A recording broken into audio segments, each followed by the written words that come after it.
Good morning, Silver Lining. It's Andy here on I have no idea what day it is. To me, it's day 5 of this quarantine series. And I tell you what, this morning, I'm really glad I've woken up this morning alongside this guy. I'm saying that in as plutonic a sense as I possibly can.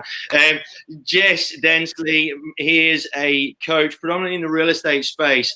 But why I'm really glad to have him on board is the practicality and the substance behind everything that he says is just so tangible, and I think that's the sort of stuff that we need if we're going to stage the greatest comeback in 2020. Jess, how are you, my man?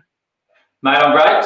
Yeah, firstly, thanks for having me on, Andy. Really appreciate it, and mate, hope you're doing well there in the quarantine. I'm looking after you. Yeah, look, it could be a heck of a lot worse. It could, when I'm looking out my big window of my 17th floor bloody city view apartment, I'm not doing too bad. Now, mate, absolutely brilliant to have you on. And like I said, the reason why I wanted to, I was really quite keen on having you on this series, The Greatest Comeback, is the fact that the way that you go about supporting businesses and professionals, particularly in the real estate space, but beyond as well, is you have a very measured kind of demeanor. And I think, when we're looking at doing things like, rebuilding a business or regaining momentum or, really getting going again, I think a degree of pragmatism and a degree of an absolute practicality is really what is required, because I'm sure you'll have seen yourself,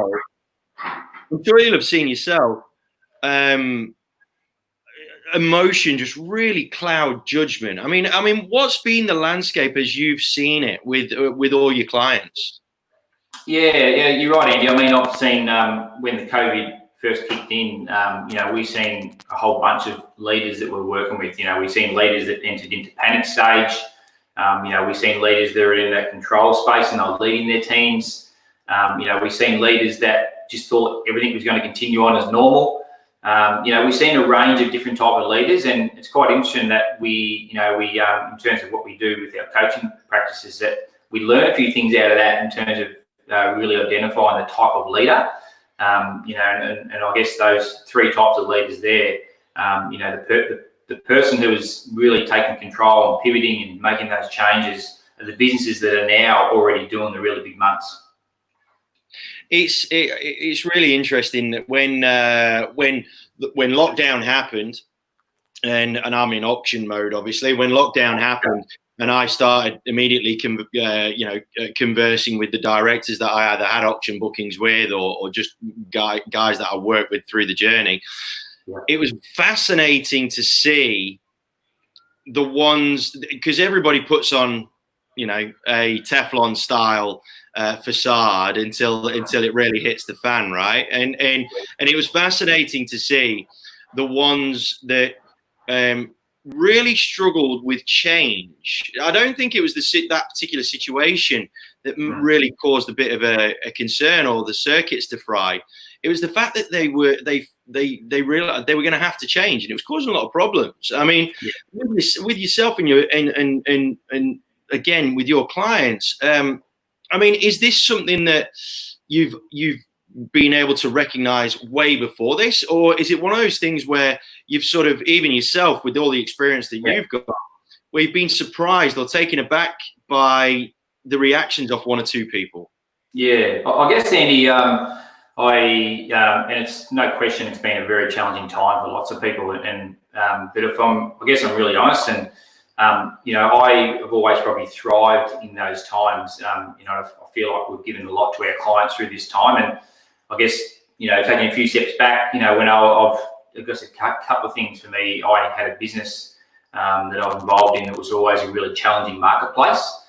So we had to build lots of systems and processes through that business over probably an 8 to 10 year period, which removed, market conditions. And then, when I was younger, I had a few challenging things that I went through, and I had a brother that passed away. And, I used to remember when I used to go to school when I was younger, Andy, I used to go to school in lots of fear, and I used to get abused by a stepmom.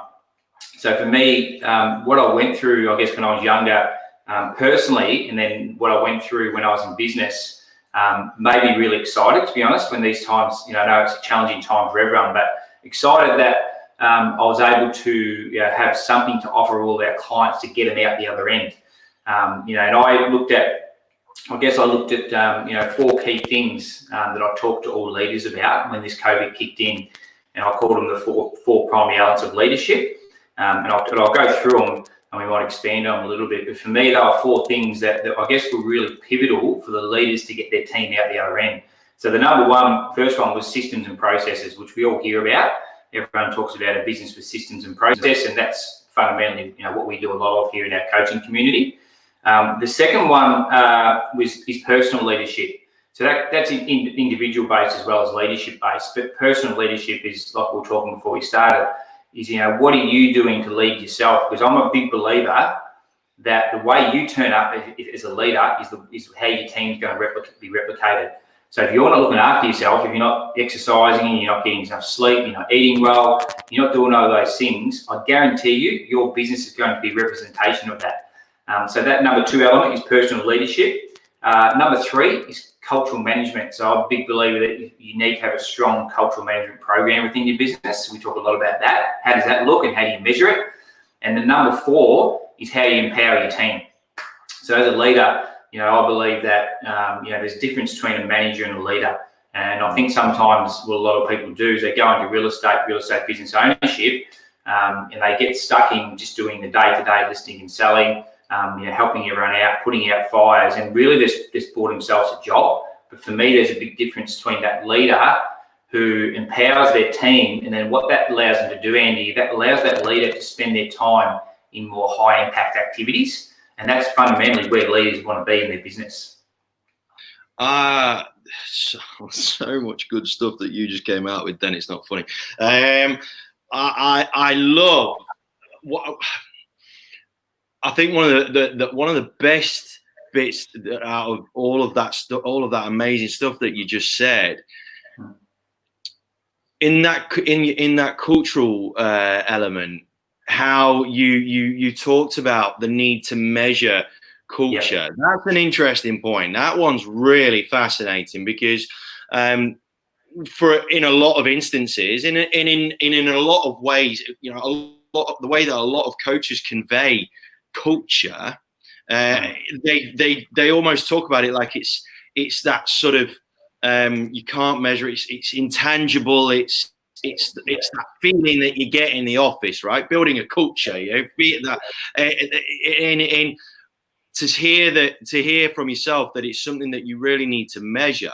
It actually puts it into a much greater context in the respect that it's a real life mechanical part of your business, and that's different. That's good, and again, when we're talking about a time where emotions are high, therefore judgment is impacted and clouded, to be able to grip onto something, grip onto a stat, a KPI, a measurement of some description is vital, right? Yeah, 100%. And I guess I'll add to that cultural management program a couple of little things. When I talked about measuring culture, I generally say this a lot to leaders, is to ask them the question, how do you measure your culture? And a lot of them don't know how to answer that question, in terms of they might have, and I'd always tell a story when I talk about culture with people, that I stepped into a business, would have been about 3 or 4 years ago, and had a meeting with the leader, and we were walking down the hallway into his office, and I noticed all these value words they had up on the wall down the hallway. So we went in, we sat down in his office, and we started a conversation, and I asked him the question about those words on the wall, and I said, tell me about those words on the wall and how that came about, what he's do with them. And he said, well, we had a day a few years ago, and we spent $5,000, and we had someone come in and we came up with all of our values. And I said, great. I said, and I want you to tell me now, what do you do with those? And he said, well, nothing. They're just on the wall every day, and everyone looks at them. And I said, well, that's the biggest breakdown you've got. It's about what you do with those and how you measure those in your business. And I talk a lot about, Andy, the story of the All Blacks. I'm an avid reader. I do lots of learning, and we have a program that we deliver in lots of businesses called Elite Teams. So we would go in and we basically pick up their culture and basically fix it and get them into the high performance level. But within the All Blacks process is this. You look at the story of the All Blacks. One of the great things that they do is after every single game, the coaches leave the room and the players all sit down and they give themselves an honest assessment of how they think they've performed in line with their values. And it's like the same in the real estate business. If you want to take your business from here to here, because everyone says they've got a good culture, as you said, but when you start to measure it and you have a platform to be able to talk about it, and your team members start to become more connected and close, you start to have a business that actually the performance starts to increase. So I think there's a whole piece around that I think businesses, they might have words, but they don't really do anything with them. It's about really making sure, because I believe, Andy, a good culture management program sits above KPIs. They're two different things for me. And I think KPIs is, I look at myself years ago, and I used to think back now that I used to probably only be a manager, but I think once you put a cultural management program above that, that allows you to have a good business where you become a true leader in my eyes. I love that. Dan Burgess, who's a leader in the mental health space, not just with men, but he's a real real mouthpiece for that space. He and I were talking about the bastardization of values in corporate land, right? How because it's become trendy. And cool, and people seem to feel like, business owners seem to feel like they have to have them. They're not being used in the way that they were originally created. So, because obviously values really values are the filters through which you make all of your decisions, right? And it's fascinating to hear you talk about that, because it's such a valid point. And I think, while these people have got and these business owners and leaders have sort of either got their backs to the wall, or they're just looking at the aftermath of what's gone on, and they're assessing the landscape. Yeah.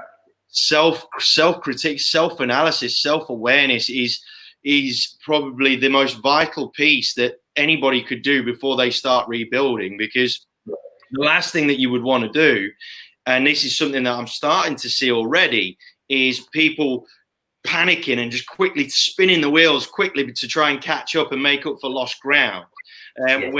But it's not sustainable. It's just not. It's not a foundation from which they can maintain a level of success that's going to last, right? Yeah. So say for example, we're at ground zero. Okay, we're at ground zero. The storm's gone through. We're looking at the landscape. First sort of 2 or 3 things that you would do as a leader before you crack on, before you really start getting stuck in. Give us the sort of top 2 or 3 things that you would really either assess or implement before you do anything. Yeah. So I guess the culture stuff that we just spoke about, I think that for me is critical, because that allows a team to function. And I might expand on that in a moment if you like, but for me, there's 3 parts. There's 3 pieces of a good cultural management program to get right. But the second one is, we're talking in the real estate space here today that, typically in the real estate business, in the sales aspect, you need to get listings and you need to get sales. As simple as that. But let's simplify it. And so for me, is what is the system and process within your business to get consistency with listings, and what's the process and system within your business to get consistency of sales. Now, and again, Andy, as I said earlier, back in my business some years ago, that we went through a marketplace that had around about a 50% decline in the volume of transactions in a 12 to 18 month period. Now, through that period, we grew market share from 10 to 40%. Now, that was because we had good systems and processes to still make enough of the sales. I think sometimes everyone feels like, well, there's not enough listings, or there's no sales, and I hear that a lot. But it's, I guess, just being honest with yourself and getting really clear on your systems. So I think, Andy, with that is, again, and I've talked to a lot of leaders about that, you're either a business, you're a commodity-based business, or you're a business of value. And when I talk about that, I mean systems and processes, where if you've got good systems and processes within your business that provide value to your team, they're not going to want to run down the road to your competition. But if you're just a commodity-based business where you've basically got no systems and processes and you're market reliant, you're highly more likely to turn over in your business. You're highly more likely for people to run off down the road. So systems and processes. I think that those 4 things we talked about, and I think 3 of them especially, the culture management program and personal leadership. I'm a massive believer in, like everyone, talks about this a lot. I don't believe I'd be where I am today without good personal leadership, looking after myself and exercising. And, as I mentioned, when I was younger, I grew up in a lot of fear. Had a lot of challenges when I was younger, and I guess that fear that I grew up with, I guess it allowed me to, as I got older into an adult, allowed it to be almost to be fearful in a sense, just to take action after action. So for me, action after action, I guess, creates more opportunity. More opportunity creates cash flow, and cash flow allows you to reinvest and do different things. So I think people talk about a lot is, knowledge. Knowledge is important, but I think hard work and discipline is the key thing, and that comes from good personal leadership. You talk about this is such a good conversation already. You talk about working and taking action through fear when you were younger. Okay. When has, because you are, like I said right at the top, my impression of your aura is you're a very pragmatic, very measured kind of guy, and when you talk about building, cultivating who you are through that sort of fear and taking action through fear, how does JESS operate when fear is really starting to push you? Like how do you handle yourself when you because we're all human, right? So how do you handle yourself when that when fear is really banging your door down? Yeah, I guess it's as I mentioned earlier, that I probably don't have as much of it as I used to. These days I feel like I'm a lot more fearful than I used to be. But for me, I think it all comes back to just, again, good personal leadership and taking action. I think when things become challenging, like when the COVID first kicked in, probably like everyone, everyone went into a bit of a panic stage, and I probably did that for a few days. I started to watch a lot more news than I used to. And, for me, as much as I want to be aware of what's going on out in the bigger world, I don't try and watch much news. I block that stuff out. So for me, that's I want to get out of that. I don't read newspapers during the week. I don't get too, I want to remove as much negativity as possible from my life. And that's the biggest thing about fear. If I can block out as much negativity and just focus on my own little game plan. So I always talk about, Andy, I think about, look at fear. For me, I'm a big believer in how you structure and plan yourself out every week inside your businesses. So for me, Mondays has always been no appointment day. I don't take appointments on Mondays, because what I do on Mondays is I plan and really get clear on what my week looks like. I knew we had this interview coming up this morning. That was on Monday. I put a few notes down about that, so I just can get through the week. And I guess that helps to alleviate any fear, because you just get through and just, I guess, in a roundabout way, Andy, I guess I don't feel that fearful, because I've got a clear plan, and I know that whole week just flows through, where I don't even have time, I guess, to think about the things that might get in the way. As much as, I know that, and shit, Andy, I've made hundreds of mistakes in my life, don't worry about that. But I guess I'm happy to make the mistakes, because I learn from the mistakes. But if you're not taking action, you're not going to make the mistakes. So I'm happy to take lots and lots of action, knowing that maybe there's a few mistakes that I might make. I'll learn from those, get up and go on. Well, sometimes I think people are too fearful to take action, because they're worried about making a mistake. And I think one of my great attributes when I was leading a team is I gave people the freedom to make mistakes. And if I could give advice to leaders out there, give your staff and empower your staff, give them the freedom to make mistakes, because that's the biggest thing that allows you to still be a manager, I believe, and not a real leader. Is I used to always say to my team, get out there and make mistakes, and I'm happy for you to do that. We'll come back, we'll talk about it, we'll learn from it, and we'll move on.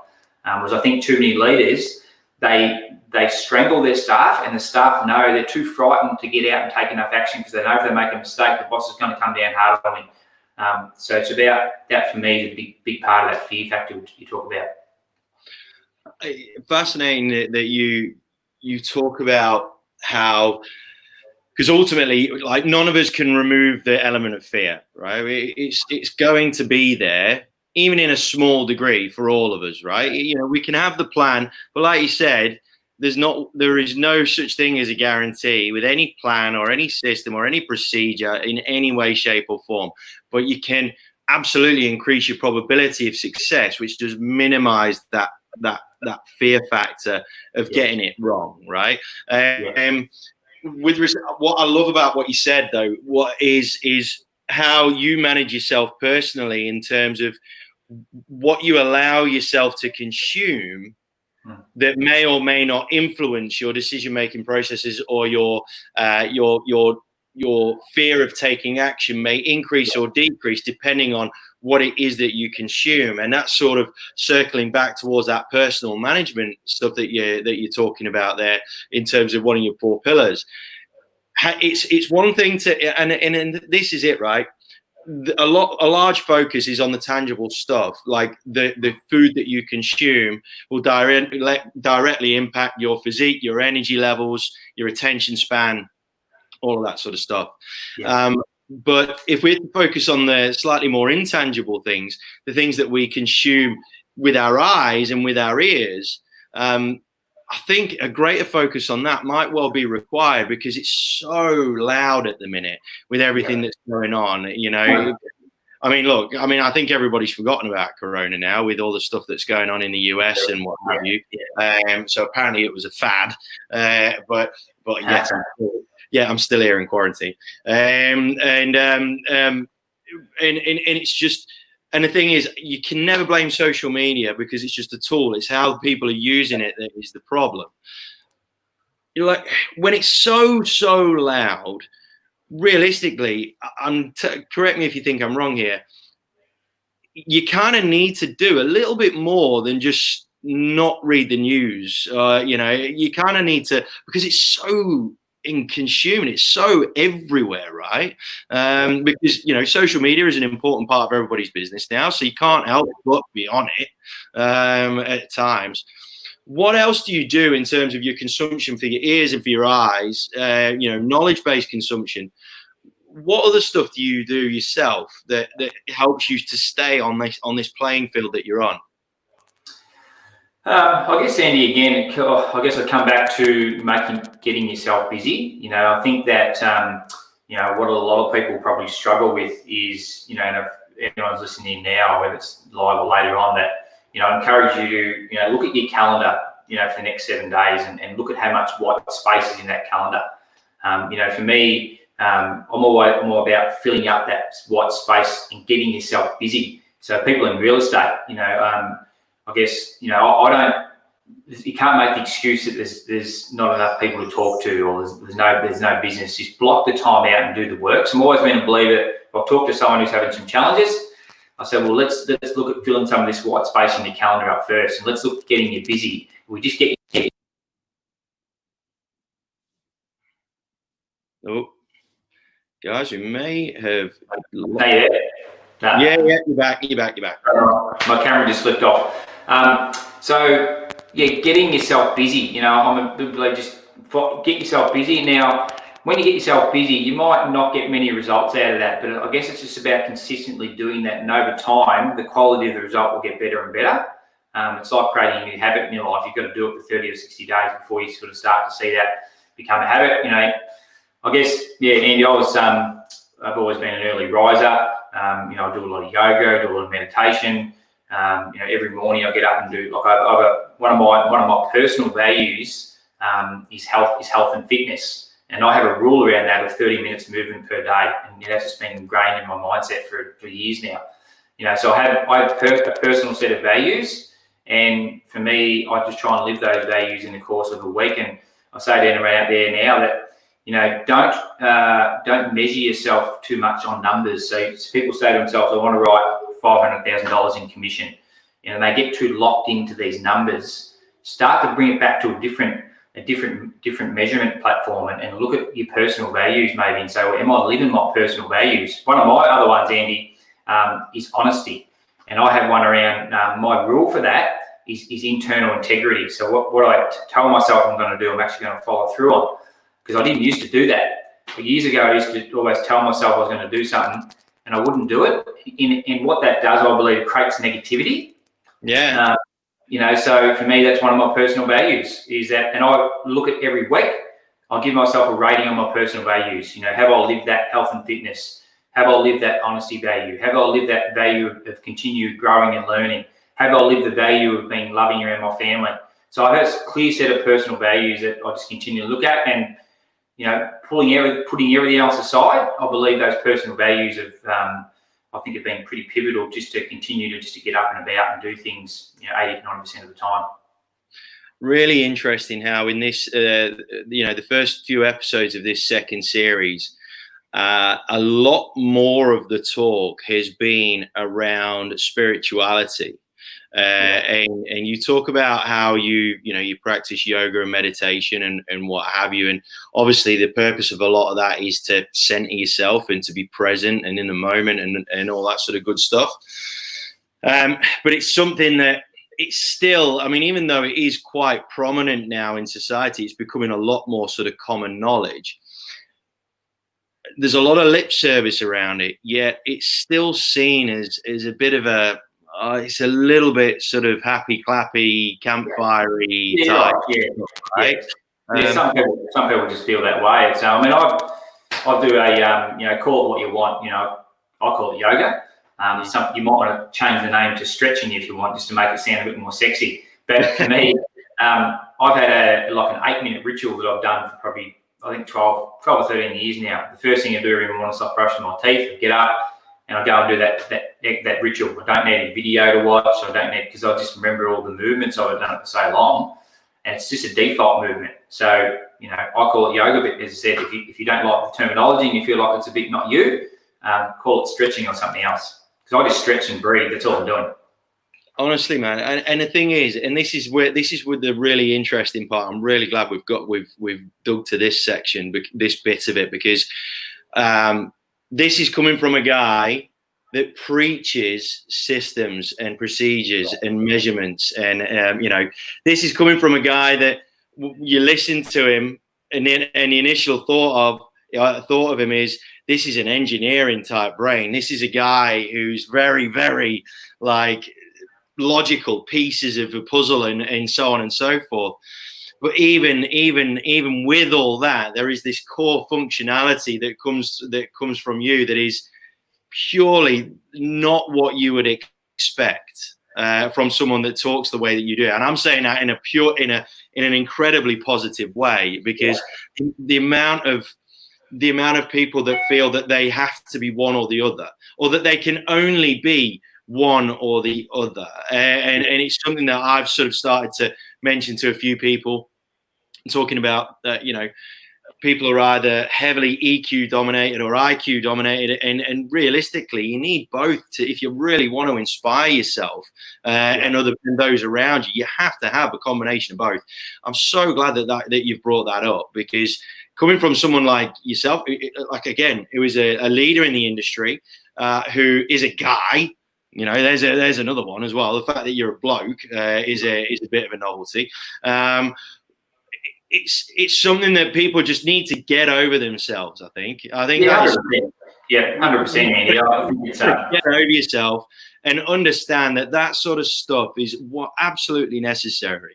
Absolutely necessary. Now, with that as well, with your whole routine thing, Christian said it last night. Brilliant. I love it how my interviews, literally, one just links into the next one. Christian said it last night. Christian Gravias, Collins Real Estate, top lad.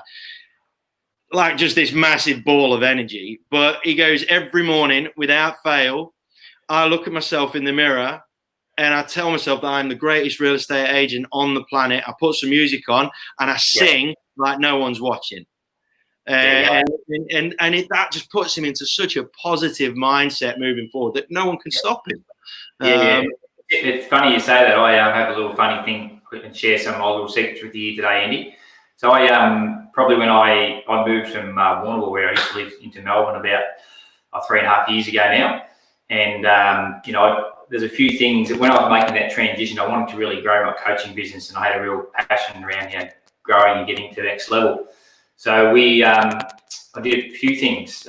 Firstly, I stopped drinking alcohol for nearly 3 years. And that was a big focus that I knew I just wanted to continually be in the right headspace and take the right actions. And very much like you're saying about Christian, I had a little bit of a note I had stuck inside my wardrobe cupboard, and I looked at it every morning to say I want to be the #1 coach in Australia. Now, I'm not saying I'm there yet, but the little slogan just helps you just continue to look at that every morning and making sure you keep yourself in the right space. And that's just some people have different things that they might get to inspire themselves, but for me, it was just a number of different actions, and whether it's how you look after yourself or what you want to read or look at every day, it's important. And it doesn't matter what it is that you do, right? It's because ultimately, different strokes for different folks at the end of the day.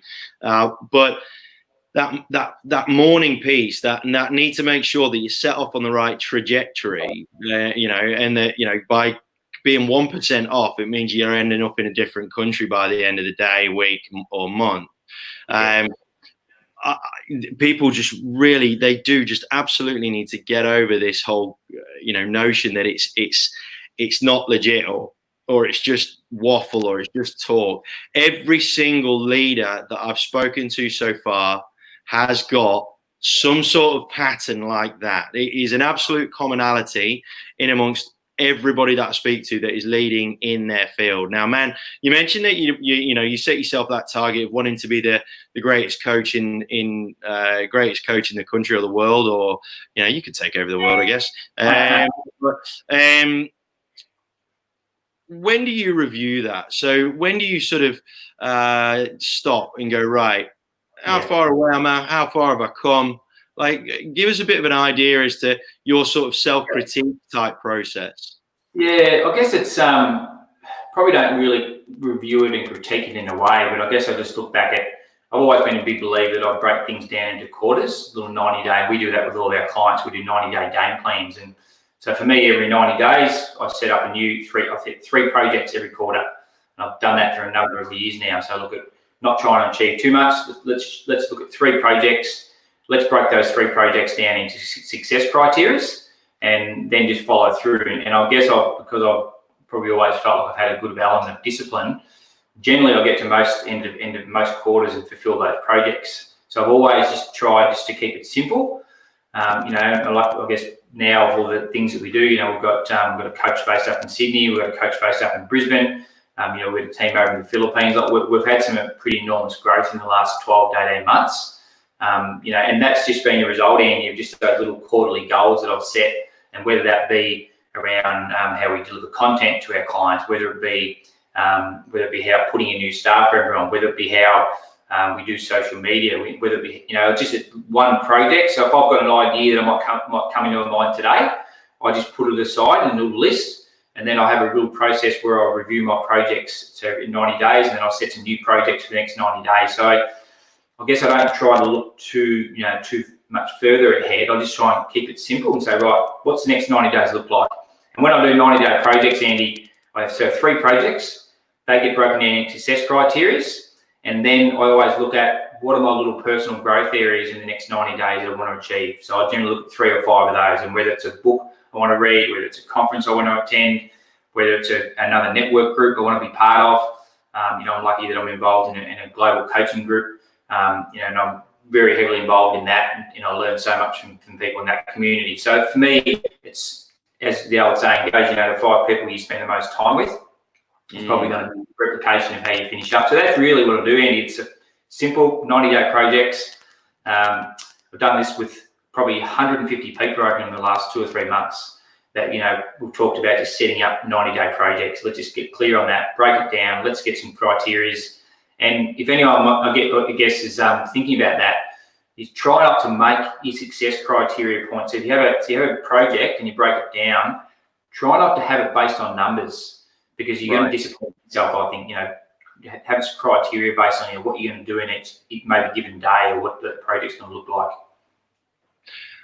I love simple. Simple's great, and that's the thing, right? Especially with the level at which things are changing and chopping and changing in a macro sort of greater economy type scale. I think looking beyond 90 days right now is all but but you're sort of almost setting yourself up for failure if you try and even remotely try and look any further past that. I think that a lot of the traditional sort of business models will always talk about 12-month projections and you're forecasting your P&Ls and so on and so forth. But realistically, I think now more than ever, I think your process of just breaking it down, right, let's just focus on the next 3 months. Let's just yeah, that bit right. And it's been really interesting, Andy, actually, on that, because I've done this with a number of businesses, especially when leaders have come to me, you know, a bit of panic stage and they're worried about their staff and how things are going to be. And that's what I've done so many of them of late. And as I've said to leaders, you know, just sit each individual staff member down, look at what they're doing in their individual businesses, create 3 projects, get some personal growth areas. And it's just amazing what's happened on the back of that. Like, it's pretty simple, as you said. But what it does, it just allowed the individual staff members to have a focus, but also what it does, it allows that leader to lean on something when they're having a conversation or catch up with that staff member to say, you know, how are you going with the project, or how's that little the personal growth area going for 30 minutes exercise every day, how's that going? So you can actually lean on it as a leader. So I believe, you know, go and talk to every one of your staff members and look at their goals and look at their plans and talk to them about that, because you can have something to lean on in your conversations. And it helps to make it more of an individual process, that leadership with each individual, right? Because they'll all have different goals and what have you, and different personal goals. And I think by understanding as a leader what they are and having you don't have to remember every single one for every single person, but by having everybody go through that process of setting their sort of 90-day goals, be it personal, professional, like you said, it plots a course that everybody can reference back to, where each individual team member will feel like they are on their own journey, as opposed to conforming to the mass goal. Because ultimately, as a leader, you will assess everybody's individual goals, and hopefully the collective sum of that will equal a greater business outcome, right? Yeah, right. 100%. Yeah, and it could be simple, Andy. Like, I've had people that have set up 90-day goals inside real estate businesses just around running their databases more effectively. You know, they've always done that, but then they just had that as a little project to focus on. And, you know, that project could be, you know, like, what does your communication rhythm with your database look like? What are your touch points you're going to give your database? You know, how many hours a day you're going to prospect with it? So you break all those little success criteria down. And again, that could be as simple as that. And it just allows people to refocus, and especially the 90 days with the COVID or what's happening, it just allows people to get a good focus, a good chunk block, to be able to, I guess, take their focus back away from listening to too much negativity. It helps as well. Mate, this has just been such a good conversation, so much practicality, and yet we've still managed to touch on the whole gambit of topics, and understanding that, you know, you've really got to be right and centered within yourself in order to be able to really make a good go of everything external, right? And then moving on from there, just having a real razor sharp, nothing too fussy, nothing too complicated, nothing too far in the distance that you have to really sort of squint to be able to see it. Tangible stuff, even with those intangible elements like culture and what have you. I think that's amazing. There's so much value in that.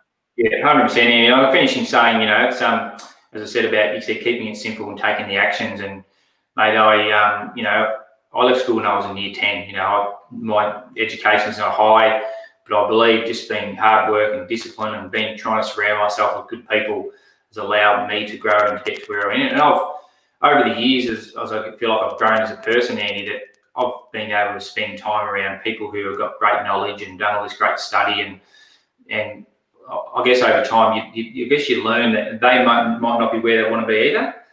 So I think it's just keep it simple. I think every person out there has got the ability to reach whatever goal they want to reach, and it's just being honest with yourself around what are your day-to-day actions you're going to do, and you give yourself the best chance to get there. Break it down into one day increments, so that's what you need to start.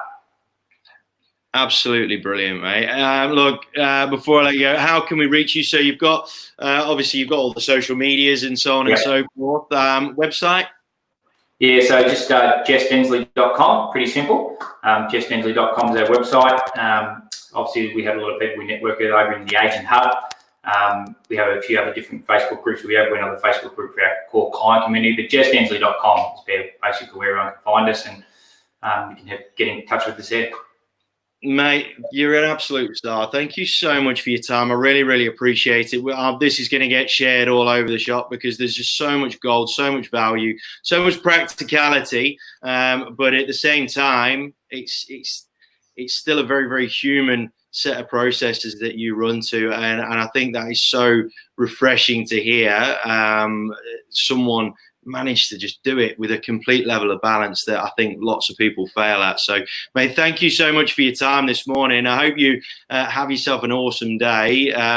Mate, you with that goal that you've got, the little post-it note that you've got of being the best coach in Australia, I'm telling you, just as a bit of feedback, the word on the street is that you ain't far off. I'm telling you that now. There's plenty of people talking a lot of good stuff in and around all the work that you're doing, man. So thank you so much for everything that you do. No, I appreciate it, Andy. And again, mate, just finishing, really grateful to have me on, and well done, mate, to all the work that you're doing. I've been watching all the interviews you've been doing over the last few weeks, few months, mate, and giving up your time. Amazing effort. Well done. Mate, thank you so much. All right, then, gang, you take care. Have yourselves an awesome day, and we'll see you later on. All the best, guys.